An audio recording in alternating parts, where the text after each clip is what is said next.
પાઠ છે, એટલે કે પાઠ નંબર 15, ચેપ્ટર 15, નમો મહર્ષયે નિત્યમ. એ પાઠનો અભ્યાસ કરવાનો છે. એનો અર્થ થાય છે મહર્ષિને નિત્ય નમસ્કાર હજો. મહર્ષિ એટલે આ પાઠની અંદર આપણે જે મહર્ષિ દયાનંદ સરસ્વતી છે એમનું જીવન, ચરિત્ર, એમને જે રચનાઓ કરેલી છે તે, એટલે ટૂંકમાં કે મહર્ષિ દયાનંદ કોણ હતા, એમનો જન્મ ક્યાં થયો હતો, ત્યાર પછી એમણે કેવા કેવા કાર્યો કરેલા છે, ત્યાર પછી આર્ય સમાજની સ્થાપના કરેલી છે, સમાજ માટે થઈ અને તેમણે પોતાનું જીવન છે એ કેવી રીતના વિતાવ્યું હતું, કેવા કાર્યો કર્યા હતા, તેમના ગુરુ કોણ હતા, આ બધી જ વાત છે એ આપણે આ પાઠની અંદર સમજવાની છે, યાદ રાખવાની છે. અને ખરેખર યુવાનોમાં ખાસ કરીને દયાનંદ સરસ્વતીના જે વિચારો છે એ કેવા હતા. દયાનંદ સરસ્વતી જે છે એનો જન્મ થયો એ ટૂંકમાં એ સમયગાળા દરમિયાન ભારતની અંદર કુપ્રથાઓ ઘણી બધી હતી. ત્યાર પછી રૂઢિચુસ્તતાઓ, ત્યાર પછી વાત છે કે આપણે અંધશ્રદ્ધાઓ પણ ઘણી બધી હતી. એટલે આ બધું જ જે છે એનો ખ્યાલ દયાનંદ સરસ્વતીને હતો. તે માટે થઈને એમણે આ બધું કુપ્રથાઓ છે, ત્યાર પછી જે જૂના રૂઢિરિવાજો છે એ બધાનો ત્યાગ કરવો જોઈએ. એ માટે થઈને ઘણું બધું જ્ઞાન છે એ લોકોમાં ફેલાવ્યું હતું. હવે આપણે જોઈએ કે મહર્ષિ છે દયાનંદ સરસ્વતી છે એમનો જન્મ ક્યાં થયો હતો અને તેઓ સમાજ સુધારક તરીકે ઓળખાય છે. એ શું છે એ બધી વાત છે આપણે પહેલાં જાણીએ, ત્યાર પછી આ પાઠની અંદર શું ભણવાનું છે, સંસ્કૃતનું ગુજરાતી આપણે કરવાનું છે, તો એની અંદર ખરેખર શું છે એ બધો જ અભ્યાસ આપણે જોઈએ. હવે કે છે કે શ્રીમદ स्वामी दयानंद सरस्वती का जन्म 12 फरवरी 1828 को हुआ था. એટલે સ્વામી દયાનંદ સરસ્વતી જે છે એમનો જન્મ 12 ફેબ્રુઆરી 1828 થયો હતો. ત્યાર પછી કે છે કે 19वीं शताब्दी में महान समाज सुधारकों में स्वामी दयानंद सरस्वती का नाम अत्यंत श्रद्धा के साथ लिया जाता है. એ 19મી શતાબ્દીની અંદર ખરેખર ભારતના જે મહાન સમાજ સુધારકો થઈ ગયા તેની અંદર દયાનંદ સરસ્વતીનું નામ છે એ ખૂબ જ શ્રદ્ધાપૂર્વક લેવાય છે. ત્યાર પછી जिस समय भारत में हर तरफ पाखंड और मूर्ति पूजा का बोलबाला था उस समय स्वामी जी ने इसके विरुद्ध आवाज उठाई. હમણાં મેં તમને વાત કરી તેમ કે સ્વામી દયાનંદ સરસ્વતી જે છે તેઓ પાખંડ અને મૂર્તિ પૂજાને માનતા નહીં અને ખરેખર તેઓ માનતા કે જેની અંદર જીવ છે, આત્મતત્વ છે, એ લોકોને ખરેખર મદદ કરવી જોઈએ. પથ્થર પૂજાથી કંઈ પણ થશે નહીં. ત્યાર પછી કહે છે કે उन्होंने भारत में फैली कुरीतियों को दूर करने के लिए 1896 में हरिद्वार के कुंभ मेले के अवसर पर पाखंड खंडीनी पताका फहराकर पोंगापंथियों को चुनौती दी. એટલે જે લોકો પથ્થર પૂજામાં માનતા હતા તે બધાની વાત છે. કુંભ મેળાની અંદર તેમને ચુનૌતી આપી હતી. ત્યાર પછી उन्होंने फिर से वेद की महिमा की स्थापना की. उन्होंने एक ऐसे समाज की स्थापना की जिसके विचार सुधारवादी और प्रगतिशील છે, जिसे उन्होंने आर्य समाज के नाम से पुकारा. आर्य समाजની સ્થાપના, મોટામાં મોટો પોઈન્ટ એ છે કે મેં આર્ય સમાજની સ્થાપના કરી અને તેમાં સમાજના કોઈ પણ પાખંડ કુરીતિઓનો સમાવેશ થતો નથી. ત્યાર પછી उन्होंने सत्यार्थ प्रकाश, ऋग्वेद, भूमिका आदि अनेक ग्रंथ लिखे. उन्होंने वेदों का भाष्य भी लिखा. વેદ વિશેનો એમણે ગ્રંથ લખેલું છે સત્યાર્થ પ્રકાશ, ખૂબ પ્રચલિત છે. અને વેદોનું ભાષ્ય એટલે વેદો વિશેની માહિતીઓ પણ છે. તેમણે ભાષ્યકાર છે એટલે વેદો વિશેની સામાન્ય માહિતી, સામાન્ય માણસો સમજી શકે તે માટેની માહિતી પણ લખી છે. ત્યાર પછી સ્વામી દયાનંદ સરસ્વતીનો જન્મ ગુજરાતના મોરબી પાસેના ટંકારા ગામમાં થયો હતો. તેમનું બાળપણનું નામ શું હતું? મૂળશંકર. અને શરૂઆતથી જ એમને સાંસારિક જીવન પ્રત્યે કોઈ લગાવ હતો નહીં. ત્યાર પછી કહે છે કે इसलिए जब पिता उनके विवाह की तैयारियां कर रहे थे तब वो घर से भाग गए। એના પિતાએ વિચાર્યું કે ઉંમર લાયક થઈ ગયા છે દયાનંદ સરસ્વતી, તો હવે એમની વિવાહ લગ્ન માટેની તૈયારીઓ કરી, એટલે દયાનંદ સરસ્વતી છે એણે ઘર છોડી દીધું. ત્યાર પછી કહે છે કે જ્યારે દયાનંદ સરસ્વતી છે એમના ગુરુ છે વિરજાનંદ, યાદ રાખજો સ્વામી દયાનંદ સરસ્વતીના ગુરુ છે વિરજાનંદ, એમને વિરજાનંદે એમને જ્યારે શિક્ષણ આપ્યું ત્યારે ગુરુદક્ષિણામાં કંઈક मांग्યું. तो गुरु दक्षिणा के रूप में स्वामी विरजानंद जी ने उनसे यह वचन लिया कि वे आजीवन वेद आदि सत्य विद्याओं का प्रचार करते रहेंगे. ત્યાર પછી स्वामी दयानंद जी ने अंत तक इस वचन को निभाया. स्वामी दयानंद जी का कहना था कि विदेशी शासन किसी भी रूप में स्वीकार करने योग्य नहीं था. ત્યાર પછી स्वामी जी महान राष्ट्रभक्त और समाज सुधारक थे.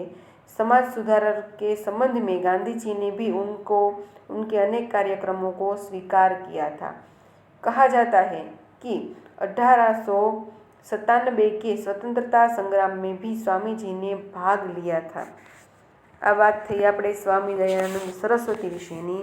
હવે આપણે બીજી વાત જોઈએ સ્વામી દયાનંદ સરસ્વતી વિશેની કે સ્વામી દયાનંદ સરસ્વતી જ્યારે 19મી સદીમાં થઈ ગયા ત્યારે 19મી સદીની અંદર બે વિચારસરણીઓ છે એ પ્રચલિત હતી.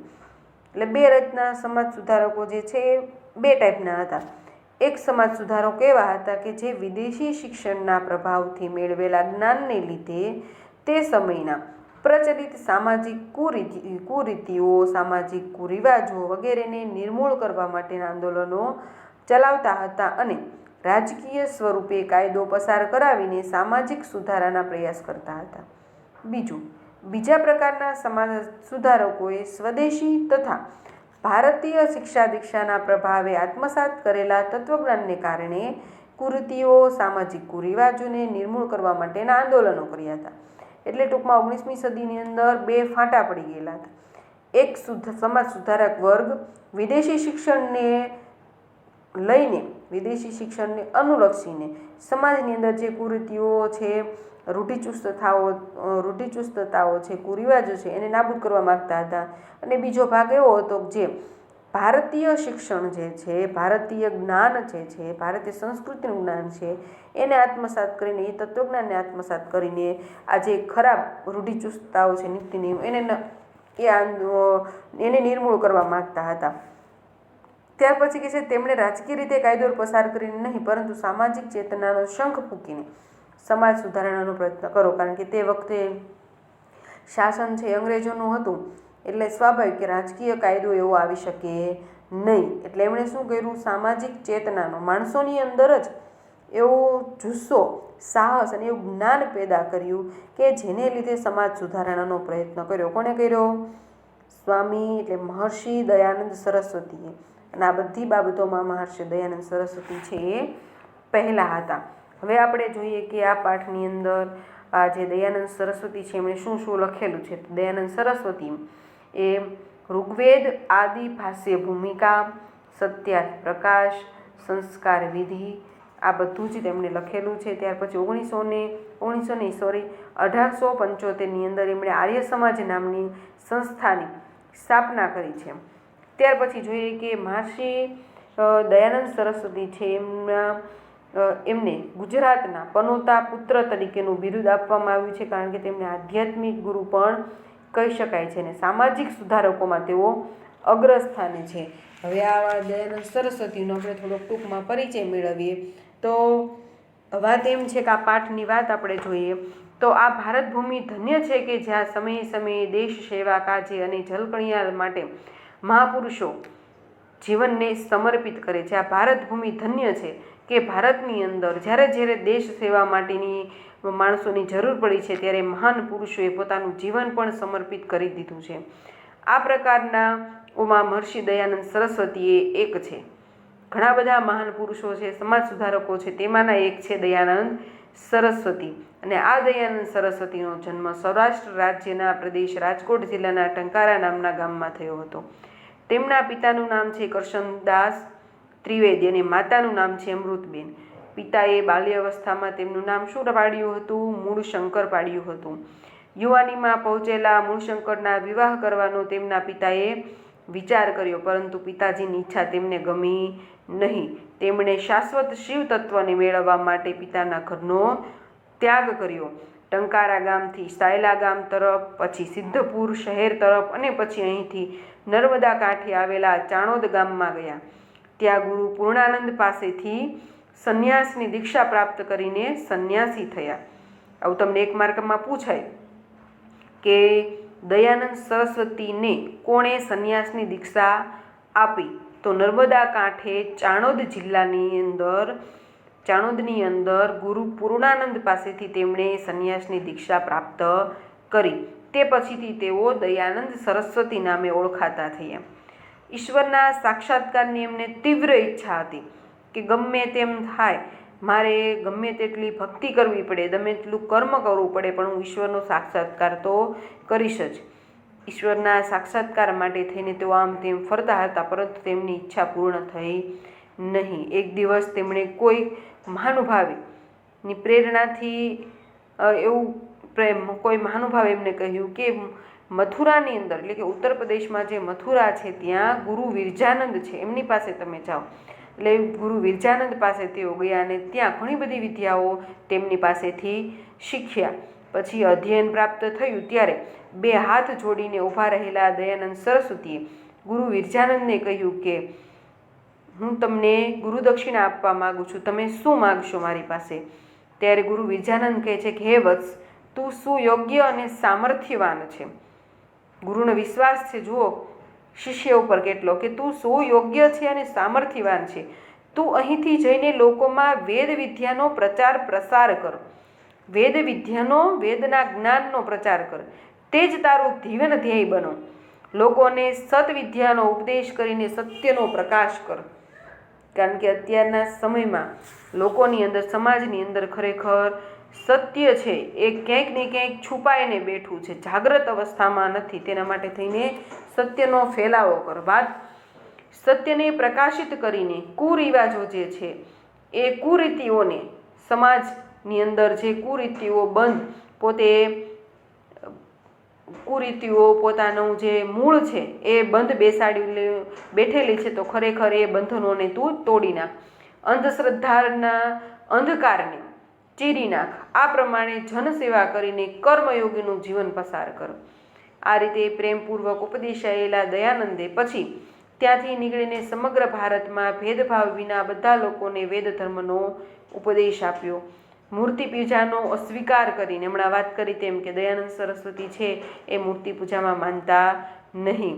અસ્પૃશ્યતાને દૂર કરવાનો પ્રયત્ન કરીને, કારણ કે ત્યારના સમયમાં ખરેખર અસ્પૃશ્યતા એટલે કે નિમ્ન જ્ઞાતિના હોય, હરિજન હોય, ભંગી હોય, વાઘરી હોય, આ બધી જે કાસ્ટના લોકો હોય, એ ટૂંકમાં જે લોકો છે સાફ સફાઈનું ને બધું કાર્ય કરતા હોય, એ લોકોની કોઈ અડે નહીં, એના ઘરે ન જાય, એને બાજુમાં બેસવા ન દે. એટલે અસ્પૃશ્યતા છે એને દૂર કરવાનો પ્રયત્ન કર્યો, કારણ કે બધા માણસની અંદર હરિનો વાસ છે. જનજાગૃતિ માટે સદા પરિશ્રમ કર્યો, મહેનત કરી લોકોમાં જાગૃતિ માટે થઈને કે ખરેખર ઈશ્વર છે એક જ છે અને આપણે બધા છે ઈશ્વરના જ સંતાનો છે, તો ખરેખર એમાં ભેદભાવ હોવો જોઈએ નહીં.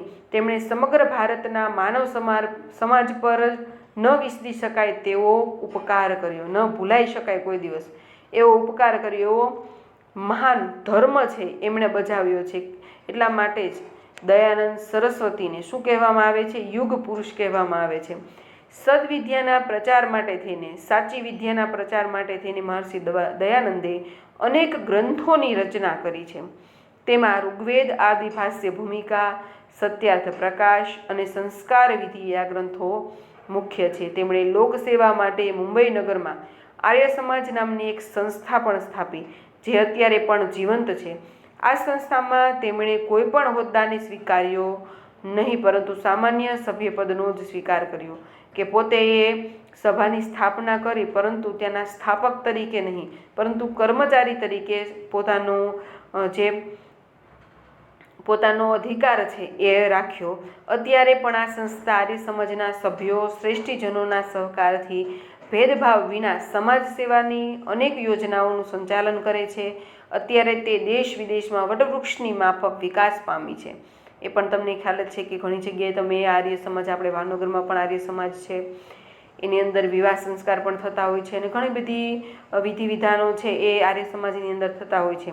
મહાન તત્વજ્ઞાની, ઉત્તમ વક્તા, જનજીવનના પરિવર્તક, પ્રસિદ્ધ દેશભક્ત, આધુનિક મહર્ષિ સ્વામી દયાનંદે પોતાનું જીવન રાષ્ટ્રના ઉદ્ધાર માટે સોંપી દીધું.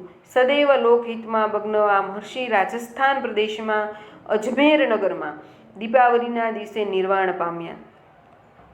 તો એમનું મૃત્યુ ક્યાં થયું હતું? રાજસ્થાનના અજમેર નગરમાં દિવાળીના દિવસે તેઓ મૃત્યુ પામ્યા હતા. યાદ રાખજો, તમને પૂછાય એક માર્કમાં. રાષ્ટ્રના સપૂત એવા મહર્ષિ દયાનંદને નમસ્કાર હજો. એટલે આપણા પાઠનું નામ છે નમો મહર્ષયે નિત્યમ. મહર્ષિને હંમેશા નમસ્કાર હજો. મહર્ષિને હંમેશા નમસ્કાર હજો. કે એવા દયાનંદ સરસ્વતીને નમસ્કાર હજો જેમણે સમાજની અંદરથી કુરીતિઓ, કુપ્રથાઓ છે તેમને જડમૂળમાંથી ખેંચી અને બહાર ફેંકવા માટે થઈને ખૂબ જ પ્રયત્નો કર્યા અને સમાજમાં સુધારો લાવ્યા. વેદના જ્ઞાનથી સત્યનો પ્રકાશ કર્યો. જેમણે જગતના કલ્યાણ માટે વેદ ધર્મને સંસારમાં ફેલાવ્યો તે બુદ્ધિમાન મહર્ષિ દયાનંદને હંમેશા નમન હજો. એટલે આપણા પાઠનું શીર્ષક છે નમો મહર્ષયે નિત્યમ, કે મહર્ષિને હંમેશા નમસ્કાર હજો. એવા દયાનંદ સરસ્વતીને નમસ્કાર હજો. હવે આ સરસ મજાનો પાઠ છે એ આપણે હવે સંસ્કૃતનું ગુજરાતી છે એ જોઈએ.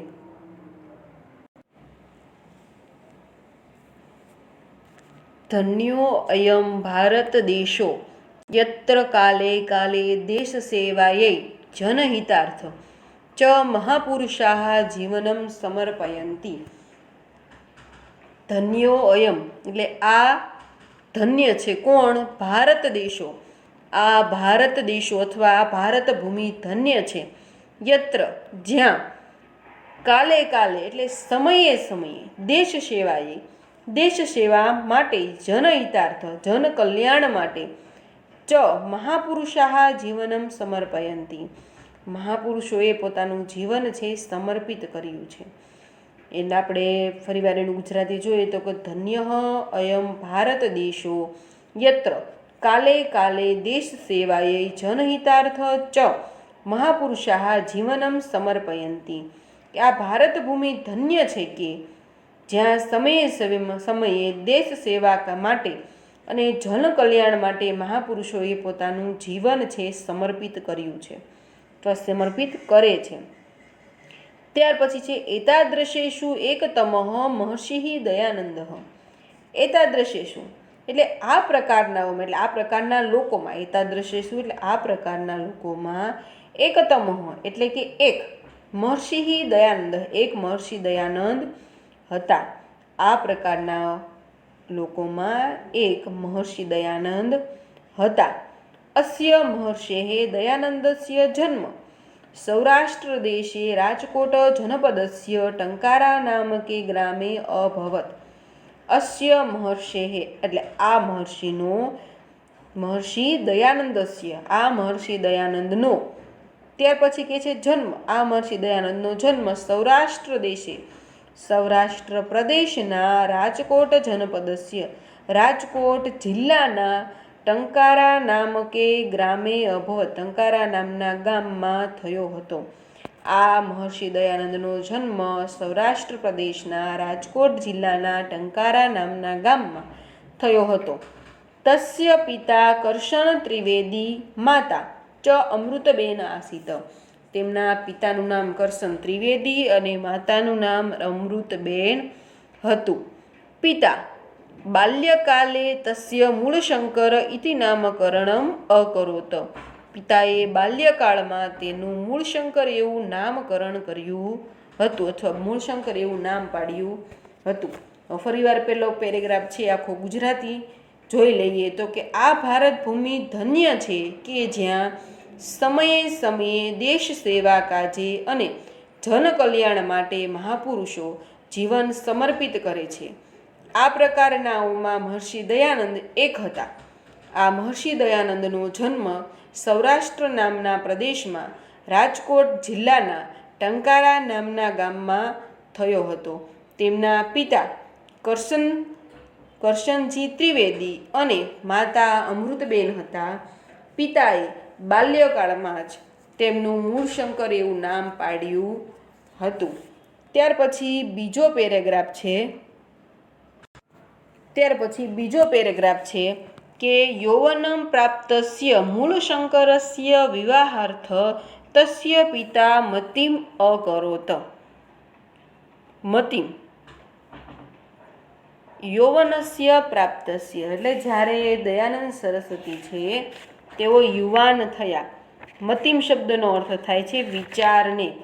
મતિમ શબ્દનો અર્થ થાય છે વિચારને. એટલે કે યૌવનસ્ય પ્રાપ્તસ્ય મૂળશંકરસ્ય. મૂળશંકર જ્યારે યુવાન થયા અથવા યુવા અવસ્થાએ પહોંચ્યા ત્યારે વિવાહ માટે તસ્ય પિતા મતિમ કરો તેના પિતાએ વિચાર કર્યો. મૂળશંકર યુવાનીમાં પહોંચ્યા અથવા યુવાન થયા ત્યારે તેમના પિતાએ તેમના વિવાહ કરવાનો વિચાર કર્યો. કિંતુ પિતુઃ ઈચ્છા તસ્મૈ નારોચત. પરંતુ પિતાની ઈચ્છા તેમને ગમી નહીં.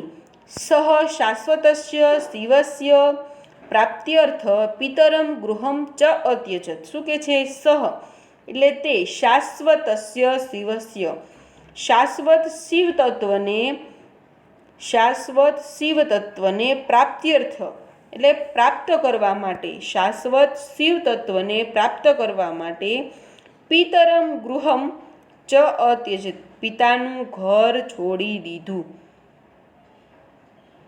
શું કહે છે તેઓ દયાનંદ સરસ્વતી વિશે? કે જ્યારે તેઓ યુવાવસ્થાએ પહોંચ્યા ત્યારે એમના પિતાજીએ વિવાહ કરવાનો વિચાર કર્યો. દયાનંદ સરસ્વતીના વિવાહ કરવાનો વિચાર કર્યો, પરંતુ પિતાની ઈચ્છા તેમને ગમી નહીં. સહ શાશ્વતસ્ય શિવસ્ય પ્રાપ્ત્યર્થ પિતરમ ગૃહમ ચ અત્યજત. તેમણે શાશ્વત શિવ તત્વને પ્રાપ્ત કરવા માટે થઈને પિતાના ઘરનો ત્યાગ કર્યો.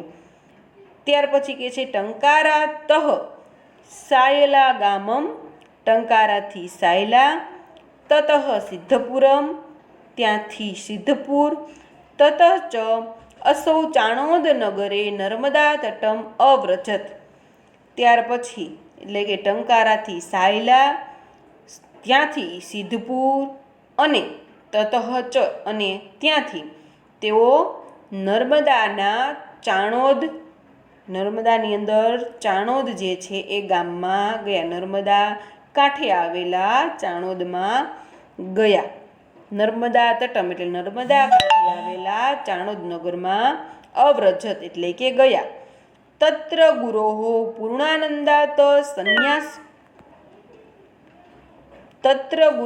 પૂર્ણાનંદાત સંન્યાસ દીક્ષામ ગૃહીત્વા સંન્યાસી અભવત. ત્યાં ગુરુ પૂર્ણાનંદ પાસેથી, તત્ર એટલે ત્યાં, ગુરુ પૂર્ણાનંદ પાસેથી સંન્યાસની દીક્ષા ગૃહીત્વા પ્રાપ્ત કરીને સંન્યાસી અભવત સંન્યાસી થયા. તતઃ પ્રભૃતિ તે પછીથી દયાનંદ સરસ્વતી ઇતિ તસ્ય નામ પ્રસિદ્ધમ અગચ્છત. તે પછીથી તેઓ દયાનંદ સરસ્વતી એવા નામે વિખ્યાત થયા. જો ફરીવાર આ બીજો પેરેગ્રાફ છે એકવાર જોઈ લઈએ કે યૌવનમ પ્રાપ્તસ્ય મૂળશંકરસ્ય વિવાહ અર્થમ તસ્ય પિતા મતિમ અકરોત. મતિનો અર્થ થાય છે વિચાર્યું. બુદ્ધિનો અર્થ નથી કરવાનો. અહીંયા શું કરવાનું છે? વિચાર્યું. કે યુવાનીમાં પહોંચેલા મૂળશંકરના વિવાહ માટે તેના પિતાએ વિચાર્યું અથવા વિચાર કર્યો. ત્યાર પછી કિંતુ પિતુઃ ઈચ્છા તસ્મૈ નારોચત અથવા ન અરોચત. પરંતુ પિતાની ઈચ્છા તેમને ગમી નહીં, કારણ કે તેમને સાંસારિક જીવનમાં કોઈ રુચિ હતી નહીં. સહ શાશ્વતસ્ય શિવસ્ય પ્રાપ્ત્યર્થ પિતરમ ગૃહમ ચ અત્યજત. તેમણે શાશ્વત શિવ તત્વને મેળવવા માટે થઈને અથવા પ્રાપ્ત કરવા માટે થઈને પિતાના ઘરનો ત્યાગ કર્યો. ટંકારાતઃ સાયલા સાયલા ગ્રામમ, ટંકારાથી સાયલા, તઃ સિદ્ધપુરમ, ત્યાંથી સિદ્ધપુર, તતઃ ચ અસૌ ચાણોદર નગરે નર્મદા તટમ અવ્રજત, ત્યાંથી નર્મદા કિનારે ચાણોદર ગામમાં ગયા. તત્ર ગુરોઃ પૂર્ણાનંદાત સંન્યાસ દીક્ષામ ગૃહીત્વા સંન્યાસી અભવત, તત્ર ત્યાં ગુરુ પૂર્ણાનંદ પાસેથી સંન્યાસની દીક્ષા લઈને ગ્રહણ કરીને સંન્યાસી થયા. તતઃ પ્રભૃતિ દયાનંદ સરસ્વતી ઇતિ તસ્ય નામ પ્રસિદ્ધમ અગચ્છત, એટલે કે તે પછીથી દયાનંદ સરસ્વતી એવા નામથી તેઓ વિખ્યાત થયા. ત્યાર પછીનો પેરેગ્રાફ છે કે ઈશ્વર સાક્ષાત્કારસ્ય તીવ્રમ ઈચ્છા મનસી ધૃત્વા અયમ દયાનંદ ઇતઃ તતઃ પર્યટત, પર્યટત એટલે ફર્યા, આમ તેમ ફર્યા. ઇતઃ તતઃ પર્યટત, આમ તેમ, ઇતઃ તતઃ એટલે આમ તેમ, પર્યટત એટલે ફર્યા. ઈશ્વર સાક્ષાત્કારસ્ય, ઈશ્વરના સાક્ષાત્કારની, તીવ્રમ તીવ્ર, ઈચ્છા મનસી ઈચ્છા મનમાં, ધૃત્વા એટલે ધારણ કરીને, અયમ દયાનંદ આ દયાનંદ, ઇતઃ તતઃ પર્યટક આમ તેમ ફર્યા અથવા ભમ્યા. ઈશ્વરના સાક્ષાત્કારની મનમાં તીવ્ર ઈચ્છા ધારણ કરીને દયાનંદ આમ તેમ ફર્યા. પરંતુ તસ્ય ઈચ્છા કથમ અપી ન ફલિતા, પરંતુ તેમની ઈચ્છા કોઈ પણ પ્રકારે ફલિત થઈ નહીં અથવા પૂરી થઈ નહીં. ત્યાર પછી કહે છે કે એકદા સહ કસ્યચિત મહાનુભવસ્ય પ્રેરણયા મથુરાયામ ગુરોઃ વિરજાનંદસ્ય સકાશમ અગચ્છત. એકદા એટલે કોઈ એકવાર, સહ એટલે તે, કસ્યચિત મહાનુભાવસ્ય કોઈક મહાનુભાવની પ્રેરણયા પ્રેરણાથી, એક વખત તે કોઈક મહાનુભાવની પ્રેરણાથી મથુરાયામ ગુરોઃ વિરજાનંદસ્ય સકાશમ અગચ્છત. સકાશમ એટલે પાસે. એકવાર તેઓ કોઈક મહાનુભાવની પ્રેરણાથી મથુરામાં ગુરુ વિરજાનંદની પાસે ગયા. વિરજાનંદ તમ વિવિધા વિદ્યા ઉપાદિશત, વિરજાનંદે તેમને વિવિધા એટલે ઘણી બધી વિદ્યાઓનો ઉપદેશ આપ્યો. ઉપાદિશત એટલે ઉપદેશ આપ્યો. ત્યાર પછી કહે છે કે અધ્યયનસ્ય સમાપ્તૌ, અધ્યયન સમાપ્ત થઈ ગયું પછી બધા જલિમ દયાનંદમ ગુરુ અવદત, અધ્યયન સ્ય સમાપ્તો અધ્યયન પૂરું થઈ ગયું ત્યાર પછી કહે છે કે બદ્ધ અંજલિમ એટલે હાથ જોડીને ઊભેલા દયાનંદમ દયાનંદને ગુરુ અવદત ગુરુએ કહ્યું. અધ્યયન સમાપ્તો એટલે અધ્યયન પૂરું થઈ ગયા પછી બદ્ધ અંજલિમ તે હાથ જોડીને ઊભેલા, એ શબ્દ યાદ રાખજો. હાથ જોડીને ઊભેલા, અધ્યયન સમાપ્ત થઈ ગયું પછી હાથ જોડીને ઊભેલા દયાનંદમ ગુરુ અવદત, દયાનંદને ગુરુએ કહ્યું. શું કહ્યું? વત્સ ત્વમ સુયોગ્ય સમર્થ ચ અસી, વત્સ પુત્ર તું સુયોગ્ય અને સામર્થ્યવાન છે. ત્વમ ઇતઃ ગત્વા માનવેષુ વેદ વિદ્યામ પ્રચારય પ્રસારય ચ, તું શું કહે છે?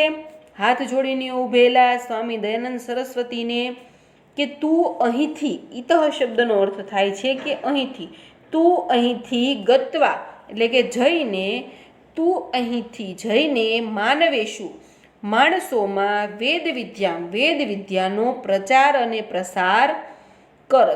પ્રચાર અને પ્રસાર કર એટલે વેદ વિદ્યાનું જ્ઞાન છે એનો ફેલાવો કર. તું અહીંથી જઈને માણસોમાં વેદ વિદ્યાનો પ્રચાર અને પ્રસાર કર. તત એવ તવ જીવન લક્ષ્યમ ભવતું, તે જ તારા જીવનનું લક્ષ્ય, તે જ તારા જીવનનું લક્ષ્ય છે, તે જ તારા જીવનનું ધ્યેય છે. જનેષુ સતવિદ્યામ ઉપદિશ્ય સત્યમ પ્રકાશ, માણસોની અંદર, માણસોમાં સતવિદ્યાના ઉપદેશ કરીને માણસોને સત્વિદ્યાનો ઉપદેશ કરીને સત્યનો પ્રકાશ કર.